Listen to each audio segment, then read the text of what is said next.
पीछे की सीट में कांग्रेस बैठी हुई थी तो आपको मदद आ गई। यहाँ पर कांग्रेस थी नहीं, यहाँ पर तो कांग्रेस कंसिडरेशन में ही नहीं थी, यहाँ तो सीधा ममता दीदी और तृणमूल कांग्रेस था, तो वहां पर आपको तकलीफ हो गई। यही तो अशोक जी कह रहे हैं। नहीं नहीं, डिपेंड करता है, मैं बताता हूँ आपको। देखिए, डिपेंड करता है कि कहां पर क्या नैरेटिव है, क्या लीडरशिप है। उत्तर प्रदेश में भी कांग्रेस पार्टी समाजवादी पार्टी के साथ मिली हुई थी, बीएसपी अलग लड़ रही थी, उसके बावजूद भी हम 325 सीट लेकर आए।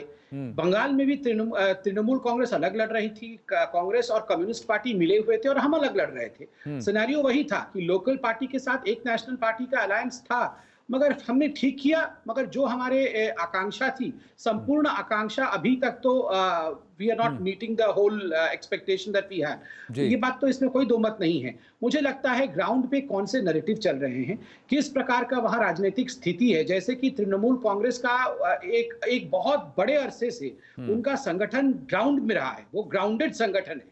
हमारा वहां भारतीय जनता पार्टी का संगठन बहुत ज्यादा भूमि पे या ग्राउंड पे नहीं है। ऐसे में आपके पास दो चारा रहता है, या तो आप उतना ही चुनाव लड़े जितना आपके पास संगठन है, या तो आप एक वेव क्रिएट करके ग्राउंड पे चुनाव लड़े, उसके साथ साथ हवा पे भी, अर्थात वेव का भी चुनाव लड़े।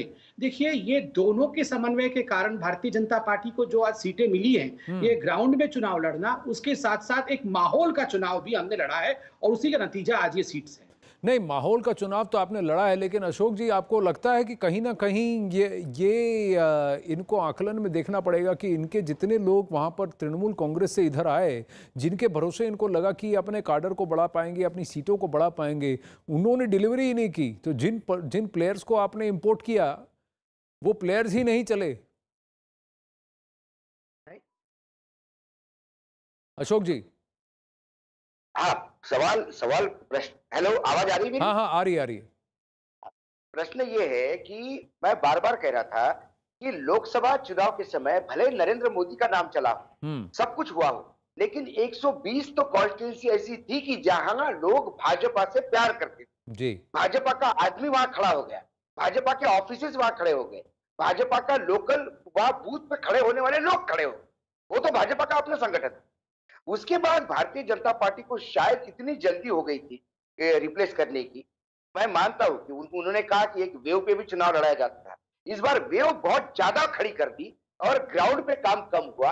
ये इसमें मिसमैच हुआ, क्योंकि जो आपने विधानसभा के समय 34 लोग लिए, वो 34 लोग आ तो गए, मुझे लगता है कि वो बर्डन थे टीएमसी, क्योंकि वो 34 जाने के बाद भी टीएमसी पिछले से भी अच्छा परफॉर्मेंस दे रही है। मतलब 2016 का परफॉर्मेंस यदि जा रही है तो इसके मायने है कि जिन को आपने लिया वो लायबिलिटी थे टीएमसी, तो वहां की गद आपने अपने पास ली, तो उससे तो कोई डिलीवरी होनी नहीं है। यही कारण है आपके नतीजे आ रहे हैं। यदि आप गोश्त टेढ़ी करते तो आसाम में जैसा आपने किया, आसाम कितने साल तक संघ काम करता रहा, उसके बाद एजीपी वहां आई, एजीपी के साथ आप आए, लेकिन एजीपी का भी स्टार्टिंग में जो कैडर था वो संघ से गया हुआ था। इसलिए जब एजीपी के लोग आपके पास वापस आ गए तो उनकी गृह वापसी, इसलिए आपको वहां पे आज आसाम में आपने रिपीट किया और बहुत अच्छी तरह से रिपीट किया, पिछला भी रिकॉर्ड तोड़ते हुए रिपीट किया। वो बंगाल में आपको दिखाई नहीं देता। बंगाल में बहुत ज्यादा हवा होती, ग्राउंड पे काम कम। यदि ग्राउंड पे और थोड़ा ज्यादा काम करते और हवा कम करते तो शायद ये आंकड़ा 100 के पार भी होता, ऐसा मुझे लगता है। बिल्कुल, आंकड़ा 100 के पार नहीं, इनकी उम्मीद तो सरकार बनाने की थी। मैं